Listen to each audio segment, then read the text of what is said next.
The bridge across the river needs repair, the Fat Controller told the engines. I shall have to make a weight limit across it for a while. Percy and Daisy will be all right, and Toby too, but Thomas is too heavy. Thomas looked anxious. What? How would you like to go and help Edward? Suggested the Fat Controller. Can Annie and Clarabel come? Asked Thomas. The Fat Controller shook his head. They'll be needed here, I'm afraid, he said. Daisy can't carry all your passengers on her own. Percy promised to look after Annie and Clarabel, but they were sorry to see Thomas go.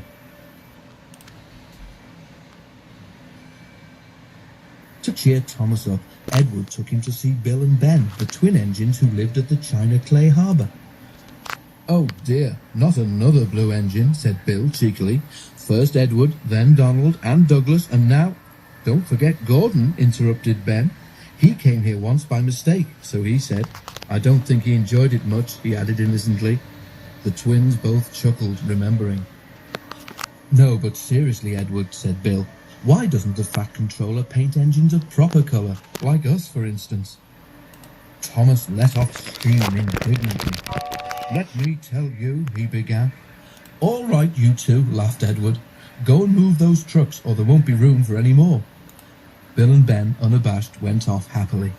Yeah. You just don't have to take them too seriously, explained Edward. Thomas smiled ruefully. I wish I knew how you deal with them, he said. Near the harbour, the line crossed a lane. The crossing had no gates. The lane led to a farm which made butter and supplied eggs and milk to shops in the town. One morning, the farmer had difficulty starting his lorry. He did it at last, but the lorry jerked along in fits and starts.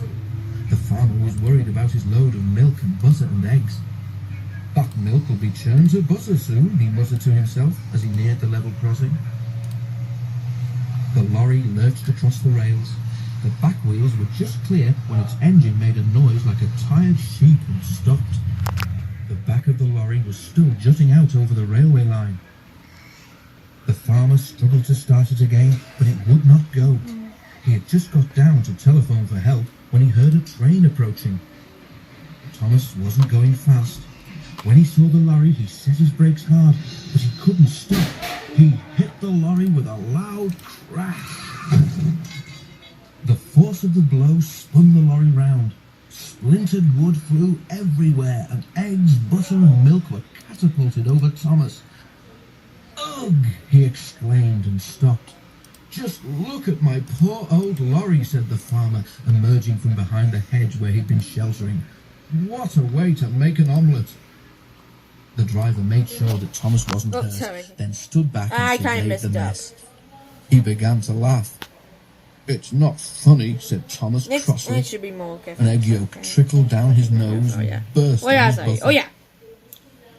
You're not standing where I am, said his driver. You look just like a scrambled egg, Thomas. Well, if a scrambled egg feels as sticky and wet as I do, then it's very uncomfortable, said Thomas. Please clean me. Both driver and fireman tried hard, but the heat of Thomas's boiler had cooked the eggs and they were stuck fast. Sorry, Thomas, said his driver at last. We can't block the line any longer. We shall have to go on.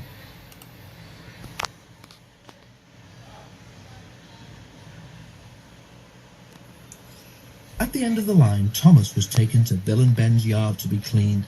The twins were there. Hello, said Ben. What's this? Must be a new engine, said Bill. Ben inspected the arrival carefully. No, Bill, he said. That's not a new engine.